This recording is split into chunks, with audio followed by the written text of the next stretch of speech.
మొదటిగా తండ్రి అయినటువంటి దేవునికి కృతజ్ఞతాపూర్వక స్తుతులు చెల్లించుకుంటూ కోడి వచ్చిన మీ అందరికీ కూడా మన ప్రభువులు రక్షకుడైనటువంటి యేసుక్రీస్తు నామములో నా హృదయపూర్వక వందనాలు తెలియపరుచుకుంటున్నాను.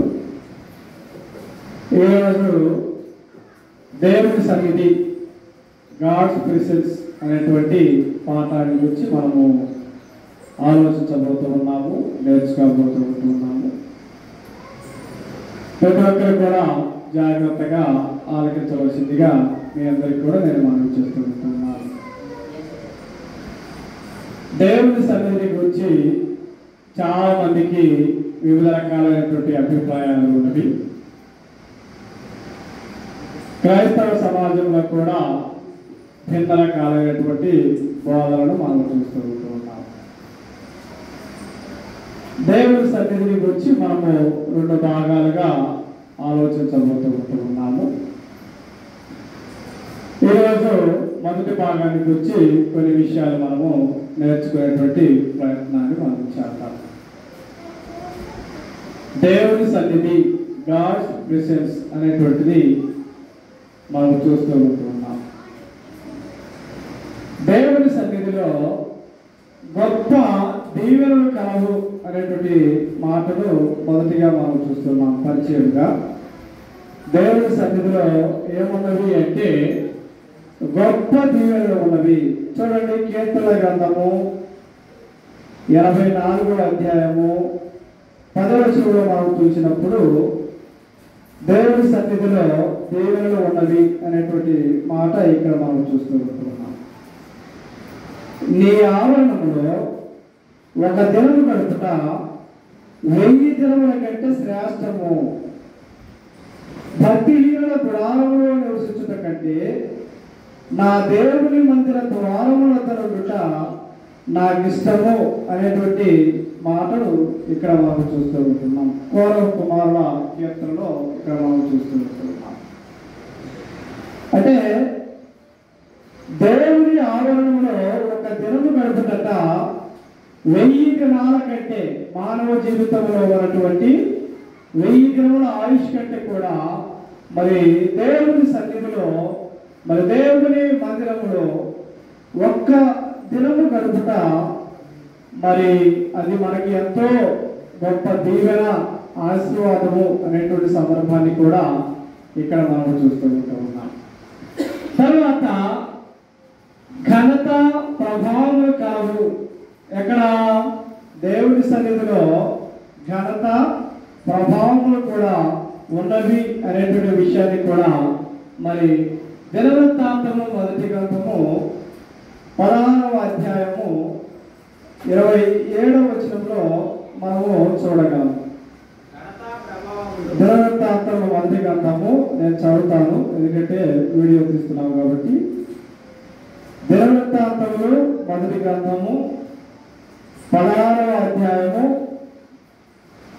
27వ వచనంలో మనము చూసినప్పుడు ఘనత, ప్రభావములు ఆయన సన్నిధిని ఉన్నవి, బలమును, సంతోషమును ఆయన యొక్క ఉన్నవి అనేటువంటి మాటలు ఇక్కడ మనం చూస్తూ ఉంటున్నాం. దేవుని సన్నిధిలో ఘనత, ప్రభావములు ఉన్నవి అనేటువంటి విషయాన్ని కూడా ఇక్కడ మనము ఆలోచన చేస్తూ ఉంటున్నాం పిల్లలు. తర్వాత మనం గమనించినప్పుడు దేవుని సన్నిధిలో సంతోష సంబంధమైనవి కలవు అనేటువంటి మాటను కూడా మనము చూస్తూ ఉంటున్నాం. కీర్తనల గ్రంథము 16వ అధ్యాయము 11వ వచనంలో మనము చూసినప్పుడు అక్కడ సంతోష సంబంధమైనటువంటివి దేవుని సన్నిధిలో ఉన్నవి అనేటువంటి విషయాన్ని కూడా ఇక్కడ మనం చూస్తూ ఉంటున్నాం. చూడండి, కీర్తనల గ్రంథము 16వ అధ్యాయం 11వ వచనం. జీవ మార్గమును నీవు నాకు తెలియజేసినవు, నీ సన్నిధిని సంపూర్ణ సంతోషము కలదు, నీ కుడి చేతిలో నిత్య నిత్యము సుఖములు కలవు అనేటువంటి మాటలు మనం చూస్తూ ఉంటున్నాం. కాబట్టి దేవుని సన్నిధిలో సంతోష సంబంధమైనటువంటివి కలదు అనేటువంటి విషయాన్ని కూడా ఇక్కడ మనం చూస్తూ ఉంటున్నాం పిల్లలు. కాబట్టి దేవుని సన్నిధిలో గొప్ప దీవెనలు కలవు, దేవుని సన్నిధిలో ఘనత ప్రభావములు కలవు, దేవుని సన్నిధిలో సంపూర్ణ సంతోషము సంతోష సంబంధమైనవి కలవు అనేటువంటిది పరిచయముగా మనం చూస్తూ ఉంటున్నాం. ఏ భాగంలో మనం ఏం ఆలోచన చేస్తూ ఉన్నాము అంటే దేవుని సన్నిధి వీటి వరకు కాదు అనే కొన్ని విషయాలను మరి బోర్డు మీద రాయించడం జరిగింది. అవి ఏమిటో దేవుని గ్రంథంలో నుంచి మనము ఆలోచన చేద్దాం. అంటే దేవుని సన్నిధికి ఈరోజు చాలా మంది వెళ్తున్నారు. ఒక్కొక్కరు ఒక్కో రకమైనటువంటి ఆలోచనతో, ఒక్కొక్కరు ఒక్కో భావంతో, ఒక్కొక్కరు కొన్ని రకాలైనటువంటి ఆలోచనలతో వెళ్తున్నటువంటి వారిని మనము చూడగలం. అందులో మరి కొంతమంది అట ఎలాగో వెళ్తున్నారో, కొంతమంది వేటి వరకు వెళ్తున్నారో కూడా మనం ఇక్కడ ఆలోచన చేస్తూ మనము మన పాఠాన్ని ముందుకు కొనసాగించుకుంటాం. దేవుని సన్నిధి వీటి వరకు కాదు. కొరింథీయులకు రాసినటువంటి మొదటి పత్రిక 14వ అధ్యాయము 23వ వచనంలో చెప్పబడినటువంటి మాట ఏంటంటే దేవుని సన్నిధి అనేటువంటిది సరదాగా గడపడం కాదు. నాన్న వెళ్తున్నారనో, అమ్మ వెళ్తున్నారనో, ఇంట్లో వాళ్ళు వెళ్తున్నారనో, బంధువులు వెళ్తున్నారనో, అక్కడ ఏదో మనము సరదాగా గడపవచ్చు అనేటువంటి ఆలోచన చేత దేవుని సన్నిధికి వెళ్ళకూడదు. దేవుని సన్నిధి సరదాగా గడపటం కాదు అనేటువంటి విషయాన్ని ఇక్కడ మనకు చూస్తూ ఉంటున్నాం పిల్లలు. కొరింథీయులకు రాసినటువంటి మొదటి పత్రికలో 14వ అధ్యాయం 23వ వచనం మనం చూసినప్పుడు సంఘమంతయు ఏకముగా కూడి అందరూ భాషలతో మాట్లాడుచుండగా ఉపదేశం పొందని వారైనను అవిశ్వాసులైనను లోపలికి వచ్చిన ఎడల మీరు వెన్ను మాట్లాడుచున్నారని అనుకుంటారు కదా. అపోస్తలుడైనటువంటి పౌలు కొరింథీ పట్టణంలో ఉన్నటువంటి కొన్ని సమస్యల గురించి ప్రస్తావిస్తూ వాటిని సరిచేసేటువంటి ప్రయత్నంలో ఇక్కడ ఒక మాట చెప్పబడినటువంటి సందర్భాన్ని మనం చూస్తూ ఉంటున్నాం పిల్లలు. ఎలాంటి వారు ఉన్నారట? కొంతమంది అక్కడ సంఘమంతా ఏకముగా కూడి అందరూ భాషలతో మాట్లాడుతూ ఉంటున్నారట. అందరూ కూడా భాషలతో మాట్లాడుతూ ఉంటున్నప్పుడు కొంతమంది అవిశ్వాసులైనటువంటి వారు, మరి దేవుని వాక్యము తెలియనటువంటి వారు అక్కడికి విచ్చేసినప్పుడు మిమ్మల్ని చూసి వాళ్ళు ఏమనుకుంటారు అంటే వీళ్ళేదో ఆ సరదా గడపడానికి వీళ్ళేదో వింతగా ఉన్నారు అని అనుకుంటారు. కాబట్టి అలా సంఘము ఉండకూడదు అనేటువంటి విషయాన్ని అక్కడ జ్ఞాపకం చేస్తున్నటువంటి సందర్భాన్ని ఇక్కడ మనం చూస్తూ ఉంటున్నాం పిల్లలు. ప్రస్తుత కాలంలో స్తుతి ఆరాధన పేరట మరి చాలా మంది కూడా రకరకాలైనటువంటి వాదనలు చేసేటువంటి వారిని మనం చూస్తూ ఉంటాం. నోటికి ఏది వస్తే మాట్లాడుతూ ఉంటాం. ఒక క్రమం ఉండదు, ఒక పద్ధతి ఉండదు. ఏది దేవుని సన్నిధిలో పలకాలో, ఏది దేవుని సన్నిధిలో పలకకూడదో తెలియనటువంటి వారుగా ఉన్న వారిని చాలా మంది కూడా మనం చూస్తూ ఉంటున్నాం. ప్రాముఖ్యంగా ఇక్కడ మనం గమనించవలసినటువంటి విషయం ఏంటంటే దేవుని సన్నిధి సరదాగా గడుపుట కొరకు కాదు. ఆ విషయాన్ని మనము గుర్తెరగవలసినటువంటి విషయాన్ని మనం గుర్తు చేస్తూ ఉంటున్నాం. రెండో విషయంలో ఏం చెప్పబడుతూ ఉన్నది అంటే దేవుని సన్నిధి అట వ్యాపార కేంద్రము కాదు. దేవుని సన్నిధి దేనికి కాదు? వ్యాపారము చేయటానికి కాదు. యోహాను సువార్త 2వ అధ్యాయము 13 నుంచి 17 వచనాలు మనం గమనిస్తే అక్కడ ప్రభు అయినటువంటి యేసుక్రీస్తు ఈ లోకంలో ఉన్నప్పుడు జరిగినటువంటి ఒక సందర్భాన్ని ఇక్కడ మనము చూడగలం. యెరూషలేము దేవాలయంలో ఉన్నటువంటి అప్పుడున్నటువంటి ఆ పరిస్థితిని ఒకసారి మనము చూడగలము. చూడండి ఏమని ఉన్నదో. యోహాను సువార్త 2వ అధ్యాయము 13 నుంచి 17 వచనాలు చదువుతాను. యూదుల పస్కా పండుగ సమీపింపగా యేసు యెరూషలేమునకు వెళ్ళి దేవాలయములో ఎడ్లను, గొర్రెలను, పావురములను అమ్మువారును, రోకలు మార్చువారును కూర్చున్నట్టు చూచి త్రాళ్ళతో కొరడాలు చేసి గొర్రెలు ఎడ్లన్నిటినీ దేవాలయంలో నుండి తోలివేసి రోకలు మార్చువారు రోకలు చల్లివేసి వారి బలలో పలద్రోసి పావురంలో అమ్మువారితో వీటిని ఇక్కడ నుండి తీసుకెళ్ళిపోండి, నా తండ్రి వ్యాపారస్తులుగా చేయకూడని చెప్పును. ఆయన శిష్యులు నీ ఇంటిని కూర్చిన ఆసక్తి నన్ను భక్షించునని వ్రాయబడి ఉన్నట్టు జ్ఞాపకం చేసుకుని యెరూషలేము దేవాలయంలో ఏమేం చేస్తున్నారట? దేవాలయాన్ని వ్యాపారపు సామ్రాజ్యంగా మార్చుకున్నారు కొంతమంది.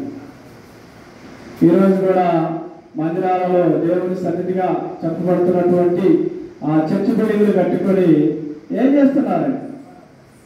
వ్యాపారాలు చేసేటువంటి వారిని మనము చూడగలము. నూనె డబ్బాలు అమ్ముకునేటువంటి వారు, ఏమండి పుస్తకాలు అమ్ముకునేటువంటి వారు, చైన్లు అమ్ముకునేటువంటి వారు, డైరీలు అమ్ముకునేటువంటి వారు, కొబ్బరి డబ్బాలు అమ్ముకునేటువంటి వారు, కర్చీపులు అమ్ముకునేటువంటి వారు చూస్తున్నామా? చూడట్లేదా? ఏమన్నాడు దేవుడు? దేవుని సన్నిధి అనేటువంటిది వ్యాపార కేంద్రం కాదు. దేవుని సన్నిధిలో వ్యాపారము చేయకూడదు, జరిగించకూడదు అనేటువంటిది ఇక్కడ చాలా స్పష్టంగా మనకు గుర్తు చేయవలసినటువంటి అవసరం ఉన్నది. కొంతమంది ఏమంటారు అంటే దేవుని సన్నిధిలో వ్యాపారం చేయకూడదు అంటే వాళ్ళు ఏమంటారు అంటే వారి గురించి దేవుడే చూసుకుంటాడు, నేను గురించి నువ్వు ఆలోచన చేసుకోవాలనుకుంటారు. అలా ఉందా దేవుని యొక్క గ్రంథంలో? దైవజనుడు సన్నద్ధుడై ప్రతి సత్కార్యములకు పూర్ణంగా ఉండేటట్లు సిద్ధపడి దైవావేశం వలన కలుగు లేఖనములను ఏం చేయాలట? ఖండించాలి, బుద్ధి చెప్పాలి, హెచ్చరించాలి, తప్పులు సరిదిద్దాలి, నీతి యందు శిక్ష చేయాలి. అవునా కదా? దేవుని యొక్క వాక్యాన్ని మనం తప్పక పాటించవలసినటువంటి అవసరం. అంటే ఎక్కడైతే దేవుని యొక్క వాక్యములకు విధేయత చూపకుండా దేవుని యొక్క వాక్యమును పక్కకు నెట్టేసి ఎవరైతే దేవుడు చెప్పిన ప్రకారము చేయకుండా ఉంటూ ఉన్నారో వారిని ఖండించవలసినటువంటి బాధ్యత, వారికి బుద్ధి చెప్పవలసినటువంటి బాధ్యత, వారిని మార్చవలసినటువంటి బాధ్యత దేవుని సేవకులుగా ప్రతి ఒక్కరి మీద ఉన్నది. క్రైస్తవులు కూడా ఆ పనిని జరిగించాలి. తప్పు చేస్తున్నటువంటి వారికి ఇది తప్పు, ఇది మంచి చెప్పవలసినటువంటి బాధ్యత ప్రతి ఒక్కరి మీద, క్రైస్తవ సంఘం మీద ఉన్నదనేటువంటి విషయాన్ని కూడా ఈ సందర్భంలో మీ అందరికీ గుర్తు చేస్తూ ఉంటాం. కాబట్టి దేవుని సన్నిధిలో వ్యాపారము చేయకూడదు, అది దేవుని గ్రంథం మనకు నేర్పిస్తున్నటువంటి బోధ. తర్వాత మూడో విషయం మనం ఏం చూస్తున్నాము అంటే అపోస్తల కార్య గ్రంథము 17వ అధ్యాయము 21వ వచనంలో మనము చూసినప్పుడు అక్కడ చెప్పబడినటువంటి మరొక మాట ఏంటయ్యా అంటే దేవుని సన్నిధి అట కాలక్షేపం కొరకు ఏర్పరచబడినటువంటి స్థలము కాదు, కాలక్షేప స్థలము కాదు, టైం పాస్ తో కూడినటువంటిది కాదు దేవుని సన్నిధి. అది మనము గుర్తించవలసినటువంటి అవసరం ఉన్నది. అపోస్తల కార్య గ్రంథము 17వ అధ్యాయం 21వ వచనంలో అపోస్తలుడైనటువంటి పౌలు ఇక్కడ మాట్లాడుతున్నటువంటి ఒక సందర్భాన్ని మనం గుర్తు చేసుకుంటున్నాం. ఏథెన్సు వారందరూ అక్కడ నివసించు పరదేశులను ఏదో ఒక క్రొత్త సంగతి చెప్పుట యందును వినుట యందును మాత్రమే తమ కాలం గడుపుచుండువారు. కొంతమంది చూడండి, ఎప్పుడు ఎవరెవరు మాట్లాడుకుంటున్నప్పుడు వాళ్ళ దగ్గరికి వెళ్ళి ఇట్లా చెవులు ఆనించి వింటూ ఉంటారు. అంటే వాళ్ళకి ఏంటి, ఏదో ఒకటి కొత్తది వినాలి, ఏదో ఒకటి కొత్తది తెలుసుకోవాలి, ఎవరన్నా ఏదైనా కొత్త విషయాలు చెప్తారేమో అని వారు ఆసక్తిగా వాళ్ళు ఏం చేసేవారు అంటే వారు తమ కాలాన్ని గడిపేటువంటి వారిగా ఉన్నటువంటి వారిని ఇక్కడ పౌలు గారు గుర్తు చేస్తూ ఉంటారు. కాబట్టి దేవుని సన్నిధి అనేటువంటిది కాలక్షేపంతో కూడినటువంటి స్థలము కాదు. ఏం చేస్తామండి, చాలా మంది కూడా టైం పాస్కి వెళ్తుంటారు. ఇంటి దగ్గర కూర్చొని ఏం చేస్తాము, అసలు టైం పాస్కి రావచ్చు కదా. అందుకొరకు దేవుని సన్నిధి కాదు అని మనము గుర్తిరగవలసినటువంటి విషయం. తర్వాత మనం గమనించినప్పుడు అపోస్తల కార్యగ్రంథము 20వ అధ్యాయము 7 నుంచి 9 వచనాలు మనం ఆలోచన చేసినప్పుడు ఏమన్నాడు అంటే దేవుని సన్నిధి విశ్రాంతి పొందే స్థలము కాదు, దేవుని సన్నిధి నిద్రపోయే స్థలము కాదు. కొంతమంది ఆదివారం ఆరాధనకు ఏం చేస్తారు, దేవుని వాక్యం వినకుండా నిద్రపోతూ కాలాన్ని గడుపుతూ ఉంటారు. అంటే ఎందుకు దేవుని సన్నిధికి వచ్చిన తర్వాత కూడా కొంతమంది నిద్రపోతున్నారు అంటే దేవుని సన్నిధి అనేటువంటి భయం లేదు, వాళ్ళు దేవుని సన్నిధి అనేటువంటి భక్తి లేకపోవటం, దేవుడు మరి నన్ను పరిశీలన చేస్తూ ఉన్నాడు, నన్ను చూస్తూ ఉన్నాడు అనేటువంటి ఆలోచన లేనటువంటి వారు ఏం చేస్తారు అంటే దేవుని సన్నిధికి వచ్చి విశ్రాంతి తీసుకుంటారు, నిద్రపోతూ ఉంటారు. ఇష్టం ఉంటే వింటారు, ఇష్టం లేకపోతే వినరు. చూడండి, ఇక్కడ ఒక ఆయన ఏం చేశాడు, అపోస్తల కార్యగ్రంథంలో 20వ అధ్యాయంలో 7 నుంచి 9 వచనాలు మనం ఆలోచన చేసినప్పుడు ఆదివారంలో మేము రొట్టెలు కూడినప్పుడు పౌలు మరునాడు వెళ్ళనయ్యింది వారితో ప్రసంగించుచు అర్ధరాత్రి వరకు విస్తరించి మాట్లాడుచుండను. మేము కూడి ఉన్న మేడగదిలో అనేక దీపములను. అప్పుడు ఐతుకు అని ఒక యవ్వనస్తుడు కిటికీలో కూర్చుండి గాఢ నిద్రపోయి పౌలు చాలాసేపు ప్రసంగించుచుండగా నిద్రాభారం వలన జోగి 3వ అంతస్తు నుండి కింద పడి చనిపోయిన వాడై ఎత్తబడను. చాలా మంది అంటే చూడండి ఎక్కడ కూర్చున్నాడంటే మేడగదిలో ఉన్నటువంటి కిటికీలో కూర్చున్నాడట. అందుకే చాలా మంది చర్చి బిడ్డలు కట్టుకున్నప్పుడు ఏం చేస్తామంటే చుట్టూ గోడలు కట్టుకుంటాం. నిద్రపోయిన వాళ్ళు కొంతమంది చూడండి, నిద్రపోతుంటారు, పక్క వారిన తగ్గుతారు, లేకపోతే గోడ ఉంటే గోడ కూర్చుకుంటారు, లేకపోతే ఏర్కొన్న వారిన ముందున్న వారిన తగ్గుతూ ఉంటారు. అక్కడ ఖాళీ స్థలం ఉందనుకోండి, ఎవరు లేరనుకోండి, ఏం జరుగుతుంది, అటో ఇటో పడిపోవడానికి అవకాశం. దేవుని సన్నిధికి వచ్చాడు, ఏం చేస్తున్నాడు, ఎవరొస్తుడు, నిద్రపోతూ ఉంటాడు. దేవుని సన్నిధి విశ్రాంతి తీసుకునే స్థలం కాదు, దేవుని సన్నిధి నిద్ర పోవటానికి స్థలం కాదు అనేటువంటి విషయాన్ని కూడా ఈ సందర్భంలో మనము గుర్తిరగవలసినటువంటి అవసరతను చూస్తూ ఉంటున్నాం. తర్వాత మరొక మాటలు మనం జ్ఞాపకం చేసుకుంటూ 5వ విషయం ఏంటి అంటే కొరింథీయులకు రాసినటువంటి మొదటి పత్రిక 1వ అధ్యాయము 11వ వచనం. కొరింథీయులకు రాసినటువంటి మొదటి పత్రిక 1వ అధ్యాయము 11వ వచనం. నా సహోదరులారా, మీలో కలహములు కలవని మిమ్మల్ని గురించి పోయే ఇంటి వారి వలన నాకు తెలియవచ్చును. వీళ్ళ అక్కడ గమనించినప్పుడు దేవుని సన్నిధిలో కలహము అసూయ ఉండకూడదు. కలహాలతో దేవుని సన్నిధికి రాకూడదు, అసూయతో దేవుని సన్నిధికి రాకూడదు. ఇవి అనేటువంటి గట క్రైస్తవులలో ఉండకూడదు అని అపోస్తలుడైనటువంటి పౌలు కొరింథీ పట్టణంలో ఉన్నటువంటి క్రీస్తు సంఘంలో ఉన్నటువంటి వారిని హెచ్చరిక చేస్తూ రాసినటువంటి మాటలు మనం చూస్తూ ఉంటున్నాం. మనము కూడా దేవుడి సన్నిధిలో కానీ దేవుడి సన్నిధికి వస్తున్నప్పుడు కానీ ఇతరుల పట్ల ఏమేమి ఉండకూడదు అంటే అసూయ కలిగి ఉండకూడదు, కలహములు కలిగి ఉండకూడదు. దేవుని బిడ్డలకు ఇవి తగినటువంటివి కాదు. అది మనం గుర్తించవలసినటువంటి విషయం. కాబట్టి మొదటి మనం ఏం చూసాము అంటే దేవుని సన్నిధి వేటి కొరకు కాదు మనం చూసాము. దేవుని సన్నిధి వేటి కొరకు కాదట.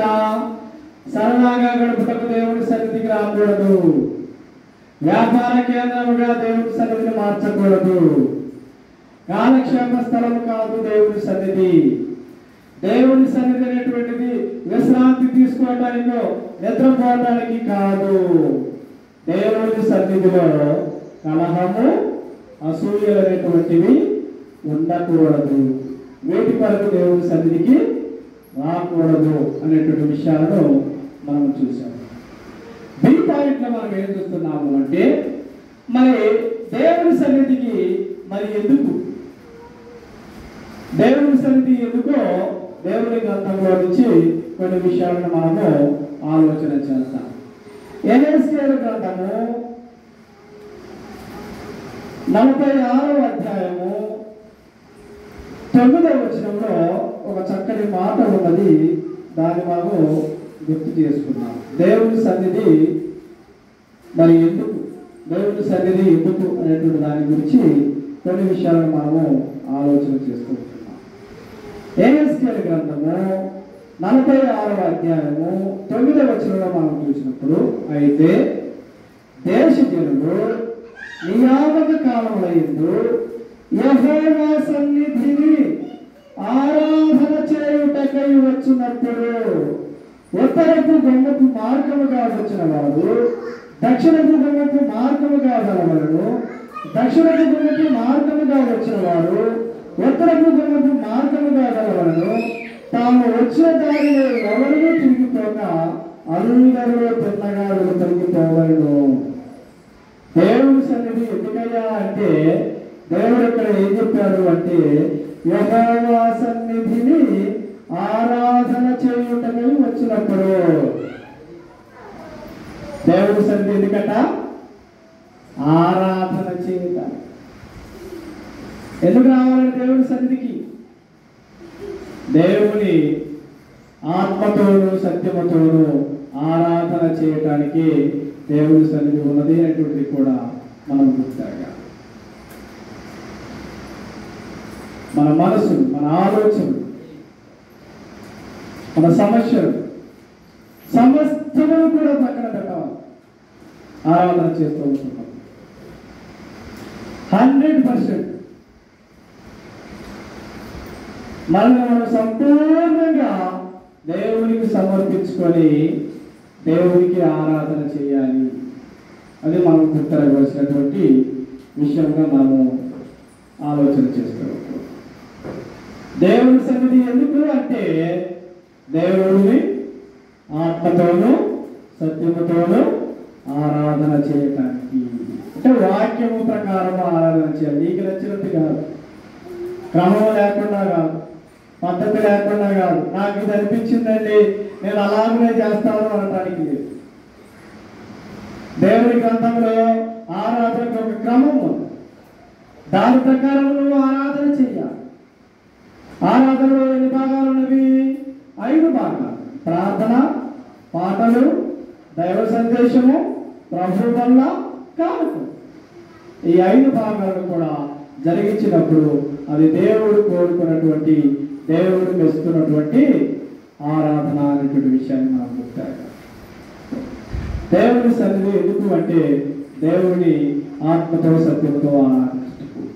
రెండవ విషయం ఏంటి అంటే నెహెమ్యా గ్రంథము 8వ అధ్యాయము 8వ వచనాన్ని మనం చూద్దాం. నెహెమ్యా గ్రంథము 8వ అధ్యాయము 8వ వచనంలో ఇక్కడ చూడండి, దేవుని మాట విని మార్పు చెందుటకు దేవుని సన్నిధి. ఎందుకట? దేవుని మాట వినాలి. తర్వాత మనలో ఉన్నటువంటి బలహీనతలను, మనలో ఉన్నటువంటి దేవునికి అసహ్యమైనటువంటి కార్యములను ఏం చేసుకోవాలా? మారు మనసు పొందాలి, మార్చుకోవాలి, మార్పు చెందించబడాలి. అది ఇక్కడ మనం చూస్తూ ఉంటున్నాం. నెహెమ్యా గ్రంథం 8వ అధ్యాయం 8వ వచనం చూడండి. ఇటువలనే వారు దేవుని గ్రంథమును స్పష్టముగా చదివి వినిపించి జనులు బాగుగా గ్రహించినట్లు దానికి అర్థము చెప్పిరి. ఏం చేయాలంటండి? దేవుని సన్నిధిలో దేవుని గ్రంథాన్ని స్పష్టంగా చదవాలి, ఉన్నది ఉన్నట్లుగా చదవాలి. తర్వాత ఏం చేయాలి? వినిపించాలి. తర్వాత జనులు బాగుగా గ్రహించినట్లు దానికి అర్థం చెప్పాలి. కొన్ని ప్రసంగాలు ఉన్నవి, ఆ ప్రసంగం యొక్క అంశము వేరు, చెప్పేటువంటి బోధన సంబంధాలే ఉండదు. అలా ఉండకూడదు. దేవుని యొక్క వాక్యాన్ని వినేటప్పుడు, నేర్చుకునేటప్పుడు, తెలుసుకునేటప్పుడు, చెప్పేటప్పుడు స్పష్టంగా చదవాలి, స్పష్టంగా వినాలి, స్పష్టంగా గ్రహించుకోవాలి. స్పష్టంగా చదివినప్పుడు, స్పష్టంగా విన్నప్పుడు, స్పష్టంగా గ్రహించుకున్నప్పుడు మన హృదయంలో ఏం జరుగుతుందండి? వాక్యాన్ని సంపూర్ణంగా అర్థం చేసుకున్నప్పుడు మన హృదయంలో మార్పు అనేటువంటిది జరుగుతుంది. అయ్యో, నేను పలానా విషయంలో దేవుడి మాట వినట్లేదు, పలానా విషయంలో నేను తప్పిపోతూ ఉంటాను, పలానా విషయంలో నేను దిగజారిపోతూ ఉంటాను, పలానా విషయంలో నేను దేవునికి అవిధేయుడిగా జీవిస్తూ ఉంటున్నాను. కాబట్టి వీటిని నేను మార్చుకోవాలి అని దేవుని యొక్క వాక్యం మనల్ని ఏం చేస్తుందంటే ఖండిస్తుంది, హెచ్చరిస్తుంది, బుద్ధి చెప్తుంది, సరిచేస్తుంది అనేటువంటి విషయాన్ని కూడా మనం గుర్తిరగలుగుతున్నాం. కాబట్టి దేవుని సన్నిధి ఎందుకయ్యా అంటే దేవుని మాట విని మనము మార్పు చెందటానికి అనేటువంటి విషయాన్ని మనం గుర్తిరగవలసినటువంటి అవసరం ఉంది.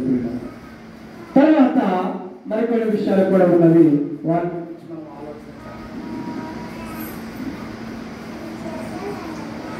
దేవుని సన్నిధి వేటి వరకు అనేటువంటి దాన్ని మనము ఆలోచన చేస్తూ ఉంటున్నాము. మూడో విషయం ఏంటి అంటే క్రీస్తును జ్ఞాపకము చేసుకునేటప్పుడు దేవుని సన్నిధికి రావాలి. ఎందుకు అనకట? దేవుని సన్నిధి ఎందుకు అంటే క్రీస్తును జ్ఞాపకం చేసుకునేట. ప్రార్థనలో క్రీస్తును జ్ఞాపకం చేసుకుంటున్నాము, పాటల ద్వారా క్రీస్తును జ్ఞాపకం చేసుకుంటున్నాము, దేవుని యొక్క వాక్యము చదువుట ద్వారా, వినుట ద్వారా, నేర్చుకునే ద్వారా, ఆలోచన చేయడం ద్వారా మరి క్రీస్తుని జ్ఞాపకం చేసుకుంటున్నాము. కానీ చాలా మంది కూడా చూడండి, పురుగులు రాసినటువంటి మొదటి పత్రికలో 11వ అధ్యాయం 23-27 వచనాలలో ప్రభు అయినటువంటి యేసుక్రీస్తు వారు ఈ లోకంలో ఉన్నప్పుడు మరి ఆయన చూపించినటువంటి ఒక మాదిరిని అక్కడ మనం చూస్తూ ఉంటున్నాం. క్రీస్తుని జ్ఞాపకం చేసుకున్నట్టుగా ఏం చేయాలట? క్రీస్తు యొక్క శరీరంలో పాలు పంపులు పొందాలి ప్రతి క్రైస్తవుడు ప్రతి ఆదివారం. క్రీస్తు ప్రభు యొక్క రక్తంలో పాలు పంపులు పొందాలి ప్రతి క్రైస్తవుడు ప్రతి ఆదివారం దినమున అనేటువంటిది కొరింథీయులకు రాసినటువంటి మొదటి పత్రికలో అపోస్తలుడైనటువంటి పౌలు గారు చెప్పబడినటువంటి మాటలు ఇక్కడ మనం చూస్తూ ఉంటాం. ఒకసారి వాటిని మనం ప్రతి ఆదివారం చదువుతూ ఉంటాము, ఒకసారి మరొకసారి కూడా వాటిని మనం గుర్తు చేసుకుంటాం. కొరింథీయులకు రాసినటువంటి మొదటి పత్రిక 11వ అధ్యాయంలో 23వ వచనం చదువుతాను, దయచేసి గమనించండి. నేను మీకు అప్పగించిన దానిని ప్రభు వలన పొందితిని. ప్రభు అయిన యేసు తాను అప్పగింపబడిన రాత్రి ఒక రొట్టెని ఎత్తుకొని కృతజ్ఞతాస్తుతులు చెల్లించి దానిని విరిచి, ఇది మీ కొరకైన నా శరీరము, నన్ను జ్ఞాపకం చేసుకున్నట్టుకై దీనిని చేయడని చెప్పాను. ఆ ప్రకారమే భోజనమైన పిమ్మట ఆయన పాత్రను ఎత్తుకొని, ఈ పాత్ర నా రక్తం వలనైన కొత్త నిబంధన, మీరు దీనిలోని త్రాగినప్పుడల్లా నన్ను జ్ఞాపకం చేసుకున్నట్టుకై దీనిని చేయడని చెప్పాను. మీరు ఈ రొట్టెను తిని ఈ పాత్రలోని త్రాగినప్పుడల్లా ప్రభువు వచ్చే వరకు ఆయన మరణంలో ప్రచురించుదురు. కాబట్టి ఎవడు అయోగ్యముగా ప్రభు యొక్క రొట్టెను తినో లేక ఆయన పాత్రలను తాగునో వాడు ప్రభు యొక్క శరీరమును గూర్చియు రక్తమును గూర్చియు అపరాధి అగును. దేవుని సన్నిధి ఎందుకయ్యా అంటే ప్రతి ఆదివారం కూడా దేవుని సన్నిధానానికి ఎందుకు మనం వెళ్తున్నాము అంటే క్రీస్తును జ్ఞాపకం చేసుకున్నటకు అనేటువంటి విషయాన్ని మనము గుర్తించాలి. తర్వాత 4వ విషయం ఏంటి అంటే దేవునికి అర్పణలు అర్పించుటకు దేవుని సన్నిధి. చూడండి, ద్వితీయోపదేశకాండము 16వ అధ్యాయము 17వ వచనంలో మనం ఆలోచన చూసినప్పుడు ద్వితీయోపదేశకాండము గ్రంథము 16వ అధ్యాయము 16, 17 రెండు కలిపి చదువుతాను. వాటిని జాగ్రత్తగా ఆలకించండి.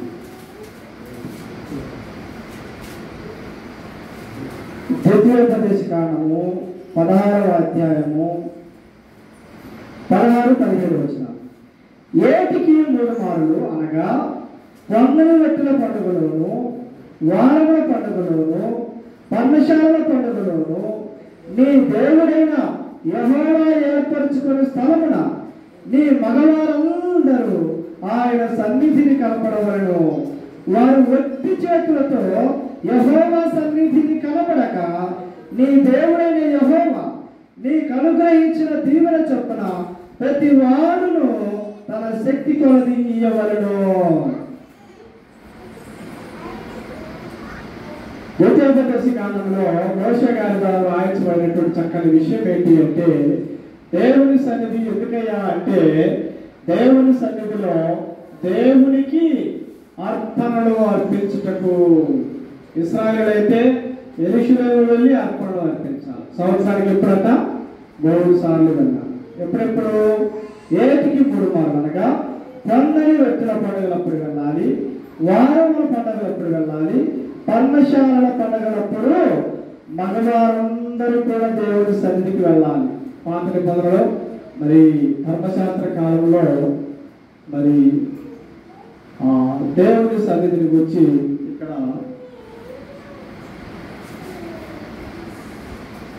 ప్రతి ఇశ్రాయేలు కూడా మరి యెరూషలేముకు వెళ్ళాలి అనేటువంటి ఇక్కడ మనం చెప్పబడుతున్నటువంటి మాట. కాబట్టి ఎట్లా వెళ్ళాలి వాళ్ళు? ఒట్టి చేతులతో యెహోవా సన్నిధిని కనపడక. ఒట్టి చేతులతో వెళ్ళకూడదట. ఎలా వెళ్ళాలండి? నీ దేవుడైన యెహోవా నీకు అనుగ్రహించిన దీవెన చొప్పున ప్రతివాడును తన శక్తి కొలది ఇయ్యవలను. దేవుడికి ఏం చేయాలంటండి? ఇప్పుడైతే క్రైస్తవులుగా మనము ప్రతి ఆదివారము దేవునికి కానుకలను సమర్పించాలి. కానుకలు దేవుడు తీసుకోడు. ఆ కానుకలు దేని కొరకు అంటే దేవుడి పని కొరకు, సువార్త ప్రకటించడానికి, సువార్థికుల కొరకు, ఉదాహరణల కొరకు, దిక్కులేని వాళ్ళ కొరకు, ఇబ్బందుల్లో ఉన్న వారి కొరకు, అవసరతలో ఉన్న వారి కొరకు ఈ కానుకలు అనేటువంటి వాటిని ఖర్చు పెట్టాలి. అందుకు దేవుడు ఏమన్నాడు అంటే సువార్త సంబంధమైనటువంటి కార్యక్రమం జరగటానికి ప్రతి ఆదివారం ప్రతి క్రైస్తవుడు కూడా తప్పక దేవుడి సన్నిధిలోనికి ఏం చేయాలండి? కానుకలను తీసుకురావాలి, అర్థాలను తీసుకురావాలి అనేటువంటి విషయాన్ని కూడా ఇక్కడ మనకు జ్ఞాపకం చేయబడుతుంది. తర్వాత దేవుడి సన్నిధి మరి ఎందుకయ్యా అంటే కీర్తనకారుడు ఏం చెప్తున్నాడు అంటే దేవుని కీర్తించుటకు. దేవుని ఏం చేయాలట? కీర్తించాలి. దేవుని గురించి పొగడాల, దేవుని గురించి గొప్పగా మాట్లాడుకోవాలా, దేవుని గురించినటువంటి ఆయన స్థాయిని గురించి, ఆయన ఆలోచనల గురించి, ఆయన మానవుడి పట్ల చూపించినటువంటి కృపను బట్టి, ఆయన మానవుడి పట్ల చూపిస్తున్నటువంటి దయను బట్టి ఏం చేయాలని దేవుడు ఎప్పుడు కూడా మనము కీర్తించాలి. కీర్తించాలి. దేవాలు పరిశుద్ధుడు, దేవాలు గొప్పవాడు, దేవాలు ఉన్నతమైనటువంటి వాడు, దేవా నువ్వే మాకు ఆశ్రయదుర్గముగా ఉన్నావు, దేవా నువ్వే మమ్మల్ని ఆశీర్వదించువాడు, దేవా నువ్వే మమ్మల్ని కరుణించువాడు, దేవుడే మనకు ప్రభు చూపించువాడు. ఇవన్నీ కూడా ఆయన యొక్క గొప్పతనం. ఆకాశమును, భూమిని, సూర్యుని, చంద్రుని, నక్షత్రాలను కలుగజేసినటువంటి దేవుడు. ఇవన్నీ కూడా ఆయన యొక్క కీర్తిని గురించినటువంటి గొప్పతనాన్ని గురించి మాట్లాడుతున్నటువంటి విషయాలు అనేటువంటి కూడా మనం గుర్తిరగలుగుతాం. కీర్తనకారుడు చక్కని మాటలు తెలియజేశాడు. చూడండి, కీర్తన గ్రంథంలో 96వ అధ్యాయం 1 వచనాలు. యెహోవా మీద క్రొత్త కీర్తన పాడుడి, సర్వభూజనులారా యెహోవా మీద పాడుడి, యెహోవా మీద పాడుడి, ఆయన నామమును స్తుతించుడి, అనుదినము ఆయన రక్షణ సువార్తను ప్రకటించుడి. కాబట్టి దేవుని గురించి దేవుని సన్నిధిని ఏం చేయాలట? కీర్తించాలి, పొగడాలి. వాక్యానికి ముందు మనం పాట పడుతున్నాం, లెక్కింపలేని స్తోత్రములు. అక్కడ మరి ఆయన ఊర్చినటువంటి విషయాలు, ఆయన చేసినటువంటి గొప్ప గొప్ప కార్యాలు అవి లెక్కకు మించినటువంటి, లెక్కించలేము. మన ఊహ కాదనటువంటి, మన ఆలోచన కాదనటువంటి, మన కంటికి కనపడుతున్నటువంటి ఈ సూర్యుని, చంద్రుని, నక్షత్రాలను, మరి ఈ సృష్టిని, చెట్లను, వాగులను, వంకలను, ఈ నదులను, సముద్రాలను, జలచరాలను, ఆకాశ పక్షులను, వీటన్నిటిని ఒకసారి మనం పరిశీలన చేసినప్పుడు దేవుని యొక్క గొప్పతనం మనకు అర్థమవుతుంది. దేవుడు మన పట్ల చూపిస్తున్నటువంటి కృప మనకు అర్థమవుతుంది. కాబట్టి దేవుని సన్నిధి ఎందుకు అంటే దేవుని కీర్తించటకు అనేటువంటి విషయాన్ని మనం జ్ఞాపకం చేస్తాం. 5 విషయాలు మనం ఆలోచన చేస్తాం. దేవుని సన్నిధి ఎందుకు అంటే దేవుని ఆత్మతో సత్యముతో ఆరాధించుటకు, దేవుని మాట విని మార్పు చెబుటకు, క్రీస్తు ప్రభు వారిని జ్ఞాపకం చేసుకొనుటకు, దేవునికి అర్పణలు చెల్లించుటకు, దేవుని కీర్తించుటకు దేవుని సన్నిధి అయినటువంటి కూడా మనం గుర్తుపెట్టుకోవాల్సిందా. శ్రీ భాగంలో మరి ఈ భావన ఏమున్నది? దేవుని సన్నిధిలో మనము ఎలా ఉండాలి? దేవుని పిల్లలముగా, క్రైస్తవులుగా, క్రీస్తు రక్తము పరిశుద్ధపరచబడినటువంటి దేవుని పిల్లలమైనటువంటి మనము దేవుని సన్నిధిలో ఎలా ఉండాలి? ఆ విషయాలు చెప్పుకొని మన పాఠాన్ని మనము ముగించుకుందాం. దేవుని సన్నిధిలో ఎలా ఉండాలి? ఆదికాండము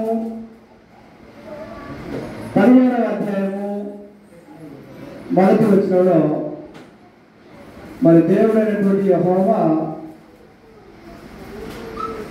మాట్లాడినటువంటి ఆ మాటను ఒకసారి మనము గుర్తు చేసుకుంటాం. ఆదికాండము 17వ అధ్యాయం 1 వచనంలో అబ్రహాముకు దేవుడు చెప్పినటువంటి ఒక మాట ఏంటంటే, అబ్రహాము 99 ఏళ్ల వాడైనప్పుడు యెహోవా అతనికి ప్రత్యక్షమై, నేను సర్వశక్తి గల దేవుడను, నా సన్నిధిలో నడుచుచు నిందారహితుడవై యుండుము. దేవుని సన్నిధిలో ఎలా ఉండాలి దేవుని పిల్లలు అంటే నిందారహితులుగా జీవించాలి, నిందారహితులుగా ఉండాలి, నిందలు లేనటువంటి వారిగా ఉండాలి. దేవుని సన్నిధిలో క్రైస్తవులుగా, దేవుని పిల్లలుగా ఎలా ఉండాలంట? మనం ఎలా నడుచుకోవాలంట? నిందారహితులుగా మనం ఉండాలి అని దేవుని యొక్క వాక్యం మనకు చాలా స్పష్టంగా హెచ్చరిక చేస్తుంది. రెండవ విషయం ఏంటి అంటే యథార్థముగా ఉండాలంట. ఎలా ఉండాలా? యథార్థముగా ఉండాలి అంటే ఇప్పుడు ఉన్నట్లుగా ఉండాలనే, లేకపోతే ఇంట్లో ఒక రీతిగా దేవుడి సన్నిధిలో ఒక రీతిగా ఉండాలనే? ఏముండాలంటే దేవుడి సన్నిధిలో దేవుడి పిల్లలమైనటువంటి వారు మనము ఎలా ఉండాలి? ఇంట్లో ఒకలాగా, మందిరానికి వెళ్తున్నప్పుడు ఒకలాగా, ఆరాధన చేస్తున్నప్పుడు ఒకలాగా ఉన్నాడా దేవుడు? ఏం చేయాలంటండి? దేవుని సన్నిధిలో ఉన్నప్పుడు యథార్థంగా ఉండాలి, దేవుని సన్నిధిని విడిచిన తర్వాత యథార్థంగా ఉండాలి, దేవునికి ఆరాధన చేస్తున్నప్పుడు యథార్థంగా ఉండాలి. ఏమండి, అర్థమవుతుందా? చూడండి, హెబ్రీ గ్రంథకర్త చెప్పినటువంటి మాటలు ఏంటంటే, హెబ్రీయులకు రాసిన పత్రికలో 10వ అధ్యాయంలో 21, 22 వచనం. దేవుని ఇంటి పైన మనకు గొప్ప యాజకుడు ఉన్నాడు కనుకను మనస్సాక్షికి కల్మషము తోచకున్నట్లు ప్రోక్షింపబడిన హృదయములు గలవారమును నిర్మలమైన ఉదకముతో స్నానము చేసిన శరీరములు గలవారమునై ఉండి విశ్వాస విషయములో సంపూర్ణ నిశ్చయత కలిగి యథార్థమైన హృదయముతో మనము దేవుని సన్నిధానమునకు చేరుదాము. ఏముండాలట? దేవుని సన్నిధానికి ఎట్లా రావాలంటండి? యథార్థమైనటువంటి హృదయంతో మనం రావాలి దేవుని సన్నిధి. దేవుని సన్నిధిలో అలా ఉండాలని దేవుడు కోరుకుంటాడు. ప్రసంగి గ్రంథకర్త అంటారు కదా 5వ అధ్యాయం 1వ వచనంలో, నీవు దేవుని మందిరములకు పోయినప్పుడు నీ ప్రవర్తనను జాగ్రత్తగా చూసుకును. జాగ్రత్త జాగ్రత్త. మన హృదయం ఎలా ఉండాలండి? యథార్థమైనటువంటి హృదయముగా ఉండాలి. హృదయం అన్నిటికంటే మోసకరమైనది, అది ఘోరమైనటువంటి మోసం చేస్తుంది. మనం అలా ఉండకూడదు. యథార్థమైనటువంటి హృదయంతో దేవుడి సన్నిధికి రావాలి అనేటువంటి కూడా ఇక్కడ మనము గుర్తు చేసుకోవాల్సిందా. కాబట్టి యథార్థత చాలా ప్రాముఖ్యమైనది క్రైస్తవ జీవితంలో. యథార్థవంతుడు అనగానే గుర్తుకొచ్చే వ్యక్తి ఎవరైనా మనకు, యథార్థవంతుడు అనగానే గుర్తొచ్చే వ్యక్తి ఎవరు మనకు? యోగున్నారు. యోగు ఎంత యథార్థవంతుడండి? రోజు దేశంలోనే గొప్ప యథార్థవంతుడు. అటువంటి యథార్థత మనకు కూడా అవసరము అని దేవుని యొక్క వాక్యం మనల్ని హెచ్చరిక చేస్తూ ఉంటుంది. మనం యథార్థమైన హృదయంతో మనం దేవుని సన్నిధికి రావాలి. యథార్థమైన హృదయంతో మనం ఈ లోకంలో మనం జీవించాలి. యథార్థమైన హృదయంతో దేవుని ఆత్మతో సత్యంతో మనం ఆరాధన చేయాలి. కాబట్టి దేవుని సన్నిధిలో యథార్థ హృదయముగా మనం కలిగి ఉండాలి. తర్వాత 3వ విషయం ఏంటంటే జాగ్రత్తగా ఉండాలంటే, నిర్గమకాండం 23వ అధ్యాయం 21 దేవుని సన్నిధిలో ఎలా ఉండాలంట? నిర్గమకాండం 23వ అధ్యాయం 21వ వచనంలో చక్కని మాటలు ఇక్కడ మనం చూద్దాము. అంటే జాగ్రత్త లేకపోవడం అంటే కొంతమంది అజాగ్రత్త ఉన్నారు. కొన్నిసార్లు కొంతమంది నేను పరిశీలన చేస్తూ ఉంటాను. ఎవరినో విమర్శించాలనేటువంటి నా ఉద్దేశం కాదు, కానీ ప్రతి ఆదివారం దేవుని సన్నిధికి వచ్చినటువంటి వారు దేవుని సన్నిధిలో కానుకలు సమర్పించాలి. ముందుగానే మనం చూసాం. దేవుడికి ఏం చేయాలా? అర్పణను అర్పించాలి. కొంతమంది మేము కానుకలు వేయము అంటున్నాం. ఎక్కువగా ఈ జబ్బు సువార్థికులకు ఉన్నది. దేవుని సేవకులైనటువంటి వారు చాలా మంది కానుకలు ఎందుకు వేయరు? ఎందుకు మనకేగా? చూడండి, అంటే ఏంటి? అజాగ్రత్త లేకపోవడం. అజాగ్రత్త లేకపోవడం అనేటువంటిది చాలా మందిలో మనం చూస్తూ ఉంటాం. అంటే వాళ్ళకు కానుకలను కూర్చున్నటువంటి సరైనటువంటి అవగాహన లేకపోవడం. అవి ఎందుకు, ఎలా వాడాలి, వేటికి ఉపయోగించాలో వారికి తెలియనప్పుడు వాళ్ళు అలా చేస్తారు. జాగ్రత్త లేకపోవడం. నిర్గమకాండం 23వ అధ్యాయంలో 21వ వచనం చూడండి. ఆయన సన్నిధిని జాగ్రత్తగా నుండి ఆయన మాట వినవలను, ఆయనకు కోపము రేపవద్దు, మీ అధికములను ఆయన పరిహరింపడు, నా నామము ఆయనకున్నది. ఏం చేయాలంటే దేవుడి సన్నిధిలో జాగ్రత్తగా దేవుడి మాట వినాలి. జాగ్రత్తగా దేవుడి మాట వినాలంటే నేను చెప్తాను, ప్రతి ఆదివారం ఆరాధనలో 5 భాగాలు. కొంతమంది ఏం చేస్తారు? ప్రార్థన చేస్తారు, పాటలు పాడతారు, దేవుడి వాక్యం అందిస్తారు, ప్రభు వలన మాత్రము తీసేస్తారు. కానుకలు మాత్రం మనం తీసేది. దీన్ని ఏం చేస్తారు? నెలలో వాళ్ళకి నచ్చినటువంటి ఒక మొదటి ఆదివారం, ఒక రెండవ ఆదివారం, ఒక మూడవ ఆదివారం, ఒక నాలుగు, ఎవరికి నచ్చినట్టుగా వాళ్ళు. అంటే అర్థం ఏంటి? వాళ్ళు ఏమి లేదు అంటే జాగ్రత్త లేకపోతే వారు ఎవరు అంటే దేవుని మాట వినటువంటి వారు. దేవుని సన్నిధిని అంటే ఆయన సన్నిధిని జాగ్రత్తగా ఉండి ఆయన మాటను వినవలను. ఆయన మాట వినకపోతే ఏం జరిగిందట? దేవునికి పాపం వస్తుంది. తల్లిదండ్రులు ఉన్నారు, పిల్లలు ఉన్నారు, పిల్లల మాట వినకపోతే ఏం చేస్తారండి? పాలీని అంటారా? ఒకసారి చెప్తారు, రెండుసార్లు చెప్తారు, మూడోసారి గర్తిస్తారు. అవసరం గర్తం కూడా కోపం. దేవుడు కూడా దేవుడి మాట వినటువంటి వారు, జాగ్రత్త లేనటువంటి వారికి ఏం చేస్తారంటే ఆయన వారి మీద కోపం గర్తిస్తారనేటువంటి విషయాన్ని కూడా మన అతిక్రమం అంటే దేవుని దృష్టిలో అసహ్యమైనటువంటి పనులు మనం చేసినప్పుడు ఆయన వాటిని ఇష్టపడడు అనేటువంటి విషయాన్ని కూడా మనం గుర్తుపెట్టుకోవాలి.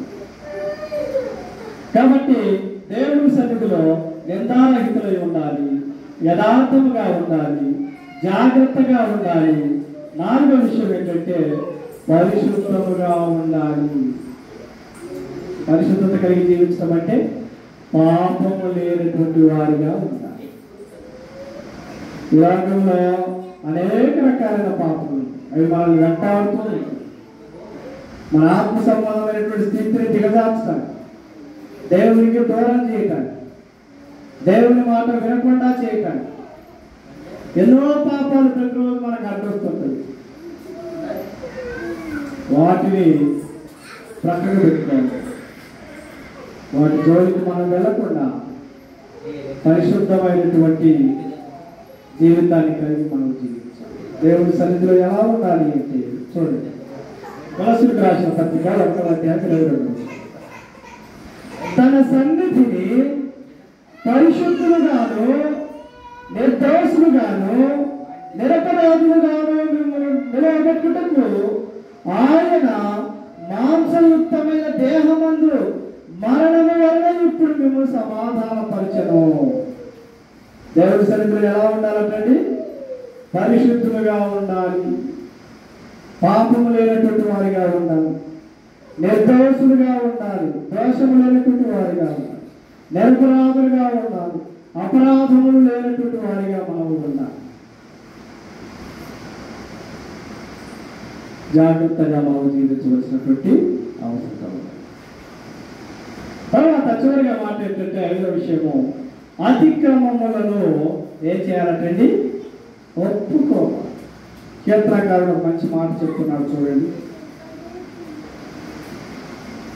కీర్తన గ్రంథము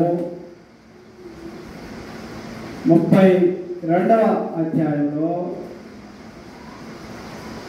5వ వచనంలో దేవుడు మంచి మాటను రాయించి ఉంటున్నాడు. నా దోషములు కప్పుకొనక నీ ఎదుట నా పాపము ఒప్పుకొట్టిని, యెహోవా సన్నిధిని నా అతిక్రమము ఒప్పుకొనమనుకొంటిని, నీవు నా పాప దోషమును పరిహరించి ఉన్నావు.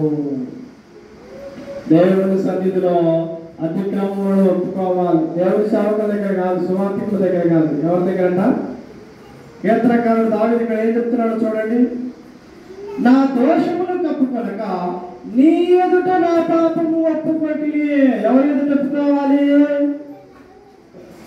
దేవుని ఎదుట ఒప్పుకోవాలి. మనుషుల ఎదుట మన పాపాలను, మన అతిక్రమం, మనం చేసినటువంటి మోసాలను, దోషాలను, సమస్తమైనటువంటి వాడు దేవునికి అసహ్యమైనవి ఏవైనా మన జీవితంలో ఉన్నప్పుడు వాటిని మనకు దేవుని ఎదుట ఒప్పుకోవాలి. అప్పుడు దేవుడు ఏం చేస్తాడు? మన పట్ల కనికరిస్తాడు, కృప చూపిస్తాడు, వేదనిస్తాడు, క్షమిస్తాడు, ప్రేమ చూపించేవాడు అనేటువంటి విషయాన్ని మనం చెప్తాడు. కాబట్టి దేవుని సన్నిధిలో మనం ఎలా ఉండాలి అంటే నిందారహితులై ఉండాలి, యథార్థముగా ఉండాలి, జాగ్రత్తగా ఉండాలి, పరిశుద్ధముగా ఉండాలి, అతిక్రమములను ఒప్పుకోవాలి. ఇది దేవుని సన్నిధికి వచ్చినటువంటి క్లుప్తమైనటువంటి సమాచారం. కొన్ని విషయాలు మనం ఆలోచించాం. దేవుని సన్నిధికి వచ్చినటువంటి దేవుని సన్నిధి వేటి కొరకు మనం చూసాము. దేవుని సన్నిధి వేటి కొరకు కాదో మనం చూసాము. దేవుని సన్నిధి ఎందుకో మనం చూసాము. దేవుని సన్నిధిలో ఎలా మనం జీవించాలా, ఎలా మనం నడుచుకోవాలి, ఎలా మనం బ్రతకాలి, ఎలా మనం గడపాలి అనేటువంటి చాలా మంచి విషయాలను మనం ఈరోజు నేర్చుకోవడానికి దేవుడు మా పట్ల కృప చూపించున్న విధానాన్ని బట్టి మరొకసారి తండ్రి దేవునికి కృతజ్ఞతాపూర్వకతలు చెల్లిస్తూ ఓపికతో మీ అందరికీ కూడా మరొకసారి నా హృదయపూర్వక వందనాలు తెలియపరుస్తూ ఈ నా మాటలు ఇస్తూ ఉంటాను.